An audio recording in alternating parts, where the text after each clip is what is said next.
সাম্প্রতিক public works department অথবা গণপূর্ত অধিদপ্তর নতুন নিয়োগ বিজ্ঞপ্তি দিয়েছে, যেটাতে মোট পদের সংখ্যা ১৭৭টি, যেখানে ১৩ থেকে ২০তম গ্রেডের মোট ৬টা ক্যাটাগরিতে নিয়োগ দেওয়া হচ্ছে। তো তার বিস্তারিত এবং পরীক্ষার প্রস্তুতি সহ আজকের ভিডিওটিতে আলোচনা হবে। চলুন শুরু করা যাক। সালাম আলাইকুম, জব সলিউশনে স্বাগতম। তো বিজ্ঞপ্তি আমরা যদি সংক্ষিপ্ত তথ্যটা দেখি, তাহলে এটা হচ্ছে বেসিক্যালি ১৭৭টা শূন্যপদ রয়েছে, যেখানে ১৩ থেকে ২০তম গ্রেড সকল জেলার আবেদন করতে হবে, পুরুষ মহিলা উভয়ই, এবং ১৮ থেকে ৩২ বছর বয়সী সব অ্যাপ্লাই করতে পারবেন, যাদের বয়স ১/৮/২০২৬ তারিখের মধ্যে এই রেঞ্জের মধ্যে থাকছে। তো বিজ্ঞপ্তির পটভূমি যদি একটু দেখি, গৃহায়ণ ও গণপূর্ত মন্ত্রণালয় স্মারক নাম্বার এটা থেকে পরিপ্রেক্ষিতে গণপূর্ত অধিদপ্তর গ্রেড ১৩ থেকে ২০ শূন্যপদ সমূহ পূরণের লক্ষ্যে বাংলাদেশের স্থায়ী নাগরিক পুরুষ ও মহিলা নিকট থেকে দরখাস্ত আহ্বান করা হয়েছে। উপরিক্ত উল্লিখিত পদ সমূহের জন্য বাংলাদেশের সকল জেলা প্রার্থীগণ আবেদন করতে পারবে এবং বয়স প্রমাণের ক্ষেত্রে কোনো ধরনের এফিডেভিট গ্রহণযোগ্য হবে না। বিস্তারিত আবেদনের জন্য www.pwd.gov.bd ভিজিট করুন।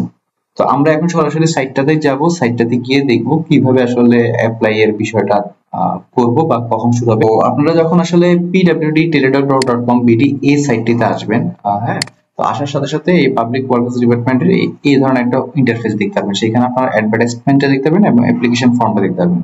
যখন আপনারা এই অ্যাডভার্টাইজ ফর্মটাতে ক্লিক করবেন, তখন সাথে সাথে আপনাদেরকে এই ধরনের একটা পিডিএফ ওপেন হবে। সেখানে এই দেখুন আপনারা যে পাওয়ার ডেভেলপমেন্ট বোর্ডের আন্ডারে যে পদগুলো রয়েছে সেগুলো, যেমন স্টেনোগ্রাফার সেটাতে ৬টি পদ রয়েছে, ইমাম হিসেবে ৩টি পদ রয়েছে, তারপরে স্টেনোটাইপিস্ট হিসেবে ৬টি পদ রয়েছে, নকশাকার হিসেবে ৩৬টি পদ রয়েছে।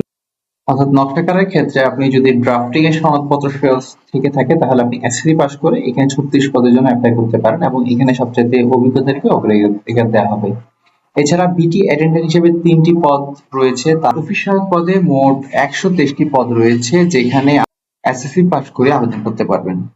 তো মোট মিলিয়ে পদ ১৭৭টার মধ্যে, মোট ৬টা পদের মধ্যে শুধুমাত্র অফিস সহায়ক পদেই রয়েছে ১২৩টি পদ। তো যারা এসএসসি পরীক্ষার পরে কি করবেন বা অনেকদিন পড়াশোনা করেননি, তারা আসলে চাইলে অফিস সহায়ক পদে অ্যাপ্লাই করতে পারেন। তো অফিস সহায়ক পদের কাজটা কি, এ নিয়ে আমাদের একটা ভিডিও রয়েছে আমাদের চ্যানেলে, আপনারা আমাদের ফেসবুক পেজ বা ইউটিউব চ্যানেল থেকে দেখে নিতে পারেন। তো এরপর আমরা পুনরায় আবার আমাদের বিস্তারিত চলে আসতেছি। পদ ভিত্তিক আমরা শূন্য পদের বিবরণটা আবার দেখতেছি, যে আবারও যে গণপূর্ত অধিদপ্তর ৬টা পদের ভিত্তি মোট ১৭৭টি পদ, যেখানে স্টেনোগ্রাফার যেটা গ্রেড ১৩, তারপর ইমামটা হচ্ছে কিন্তু গ্রেড ১৪, এটা মসজিদের ইমাম, তারপর স্টেনোটাইপিস্ট হিসেবে গ্রেড ১৪, নকশাকার হিসেবে গ্রেড ১৫ এবং টিএ অ্যাটেন্ডেন্ট হিসেবে গ্রেড ১৫ এবং অফিস সহায়ক সর্বশেষ যেটা হচ্ছে গ্রেড ২০। তো এগুলো কিন্তু অষ্টম পে স্কেল অনুসারে, নবম পে স্কেল অনুসারে কিন্তু স্যালারিটা অনেক বেড়ে যাবে। ধরেন আমাদের অফিস সহায়ক পদে যে ৮,২৫০ টাকা থেকে বর্তমানে স্যালারিটা রয়েছে, এটা গিয়ে এখন ২০,০০০ টাকায় গিয়ে দাঁড়াবে। তো আবেদনের যোগ্যতা এবং শর্তাবলী, প্রথমত বাংলাদেশের জাতীয়তা হতে হবে, বাংলাদেশের যে কোনো জেলার নাগরিক আবেদন করতে পারবেন। বয়স সীমা হতে হবে ১/৮/২০২৬, আবার বলছি ১/৮/২০২৬ ১৮ থেকে ৩২ বছরের মধ্যে। বয়স প্রমাণের ক্ষেত্রে কোনো ধরনের এফিডেভিট গ্রহণযোগ্য নয়। বিভাগীয় প্রার্থী যদি থেকে থাকে, অর্থাৎ গণপূর্ত অধিদপ্তরের নিয়মিত কর্মকর্তা যারা দৈনিক ভিত্তিক হোক, ভাড়া ভিত্তিক হোক বা আউটসোর্সিং, এরা ছাড়া কর্মচারীগণ বিভাগীয় প্রার্থী হিসেবে গণ্য হবেন। এই বিভাগীয় প্রার্থীটা কি, অর্থাৎ যারা বিভাগীয় প্রার্থী হবেন তারা কিন্তু এক্সট্রা অ্যাডভান্টেজ পাবেন। অর্থাৎ আপনি যদি আগে থেকে গণপূর্ততে ধরেন ২০তম গ্রেডে কাজ করতেছেন, আপনি এখন যদি ধরেন ১৩তম গ্রেডে অ্যাপ্লাই করেন, অন্য ১০ জন যারা পরীক্ষা দিচ্ছে তাদের চেয়ে আপনি অনেক বেশি আগে থাকবেন। এদেরকে বেশি মানে আপনার কি বলে এটাকে সুবিধা দেওয়া হবে এবং এটা সরকারি নিয়মে। অর্থাৎ আপনি এখন যদি সাপোজ ২০তম গ্রেডে ১২৩তম যেখানে পোস্ট রয়েছে, সেখানে আপনি যদি চান্স পেয়ে যান, আপনি কিন্তু এখান থেকে পরবর্তীতে অন্য কোনো গ্রেডে কিন্তু ট্রান্সফার হতে পারবেন পরীক্ষা দেওয়ার মাধ্যমে। ঠিক আছে, অ্যাজ ইউজুয়ালি আপনি সাধারণত ২০তম গ্রেডে সাধারণত খুব একটা পদোন্নতি হয় না, তারপরেও যদিও হয়ে থাকে, সেটা হয় না যে একবার তাও না, মানে খুব কমই হয়। তো কিন্তু আপনি পড়াশোনার মাধ্যমে বা আপনার নিজে পরীক্ষা দেওয়ার মাধ্যমে কিন্তু আপনি সেই ক্ষেত্রে অন্য গ্রেডে যেতে পারবেন এবং তখন কিন্তু আপনাকে ওই বিভাগীয় প্রার্থী হওয়ার কারণে আপনি অ্যাডভান্টেজ পাবেন।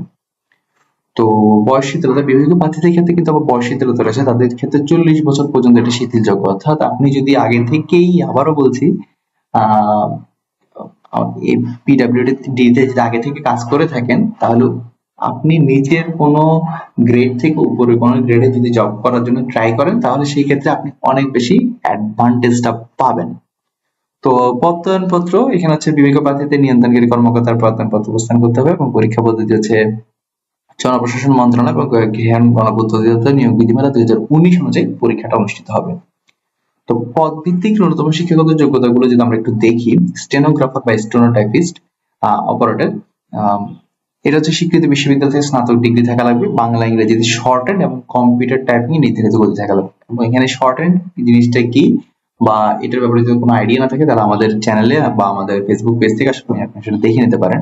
সংক্ষেপে এটা বলতে পারি, এটা হচ্ছে সচিব বিদ্যা, অর্থাৎ সচিবরা যেভাবে আসলে কাজকর্ম করে থাকে বা ধরেন হচ্ছে সাংবাদিকরা যেভাবে আসলে খুব দ্রুত লিখে থাকে, এই লেখার যে কৌশলটা সেটাই শর্ট হ্যান্ড।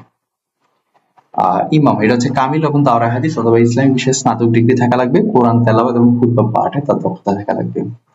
স্টেনোটাইপিস্ট বা স্টেনো কম্পিউটার অপারেটর সেক্ষেত্রেও স্নাতক ডিগ্রি এবং শর্ট হ্যান্ড এবং কম্পিউটার দক্ষতা দুইটি লাগবে, তুলনামূলক ভিন্ন গতির মান। আর নকশাকার যিনি হচ্ছে ড্রাফটসম্যান হিসেবে অভিজ্ঞতা থাকা লাগবে। আর ডি অ্যাটেন্ডেন্ট যাকে রাখা হচ্ছে তিনি সংশ্লিষ্ট কারিগরি ক্ষেত্রে ন্যূনতম শিক্ষাগত এবং কারিগরি যোগ্যতা থাকা লাগবে। আর এসএসসি পাশে যেটা আপনার অভিষয়ক, সেটা হচ্ছে জাস্ট আপনি যে কোনো পরীক্ষার সাধারণ ধাপসমূহ। সাধারণ এই ধরনের নিয়োগে সাধারণত যে অনুসরণ করা যে ধাপগুলো হয়ে থাকে সেখানে প্রায় সিমিলার টাইপ এখানে অনুসরণ করা হচ্ছে। অর্থাৎ প্রথমে আবেদন যাচাই করা হবে, অনলাইনে আপনি আবেদন করবেন, ফি জমা দান দিবেন, প্রার্থীর তথ্য যাচাই করা হবে। এরপর আপনি লিখিত পরীক্ষা দিবেন, যেটা সাধারণত বাংলা, ইংরেজি, গণিত এবং সাধারণ জ্ঞান বিষয়ে এমসিকিউ লিখিত পরীক্ষা। এটা 70 থেকে 80 মার্কসের এক্সাম হতে পারে। ব্যবহারিক পরীক্ষাটা হবে স্টেনোগ্রাফার, স্টেনোটাইপিস্ট পদে শর্ট হ্যান্ড এবং টাইপিং পরীক্ষা। মৌখিক পরীক্ষা ভাইবা, সেটা সনদপত্র যাচাই ব্যক্তিত্ব মূল্যায়ন করা হবে এবং চূড়ান্ত ফলাফল মেধাক্রম অনুযায়ী নিয়োগপত্র প্রদান করা হবে। বিষয়ভিত্তিক প্রস্তুতি যদি পরিকল্পনা একটু দেখি আমরা, সাধারণত এখানে বাংলাতে আপনার বাংলা ব্যাকরণ, সাহিত্য রচনা, ভাষা সম্প্রসারণ, প্রতিশব্দ, বিপরীত শব্দ, এইসব জিনিসগুলো একটু দেখে যাবেন। ইংরেজিতে গ্রামার, ভোকাবুলারি, ট্রান্সলেশন, কম্প্রিহেনশন, গণিতের ক্ষেত্রে পাটিগণিত, বীজগণিত, জ্যামিতি, মৌলিক সমস্যার সমাধানগুলো দেখবেন।